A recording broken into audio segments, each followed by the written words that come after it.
സംസ്ഥാനത്തെ സ്കൂളുകളെല്ലാം പ്രവേശനോത്സവം ആഘോഷിച്ചപ്പോൾ കണ്ണൂരിൽ 100 വർഷം പഴക്കമുള്ള ഒരു വിദ്യാലയം അടച്ചുപൂട്ടി.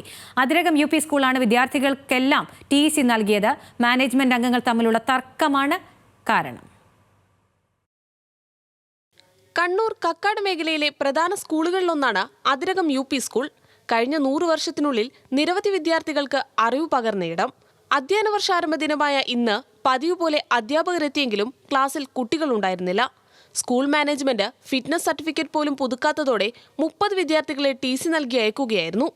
5 അംഗ മാനേജ്മെന്റ് സമിതിക്കുള്ളിലെ അസ്വാരസ്യങ്ങളാണ് പ്രശ്നങ്ങൾക്ക് കാരണം. നിലവിൽ 2 സ്ഥിരം അധ്യാപകരും 3 താൽക്കാലിക അധ്യാപകരുമാണ് സ്കൂളിലുള്ളത്. 3 അധ്യാപകരുടെ കുറവുണ്ട്. ഇത് നികത്താനും മാനേജ്മെന്റ് തയ്യാറായില്ലെന്നാണ് പരാതി. മാനേജ്മെന്റിലെ 5 അംഗങ്ങളും ചേർന്ന് ട്രസ്റ്റ് രൂപീകരിക്കാൻ 2023 കോടതി വിധി വന്നെങ്കിലും പാലിക്കപ്പെട്ടില്ല. എന്നാൽ വിദേശത്തായതിനാലാണ് സ്കൂളിലെ കാര്യങ്ങൾ ശ്രദ്ധിക്കാനാവാത്തതെന്നാണ് മാനേജ്മെന്റിന്റെ വിശദീകരണം.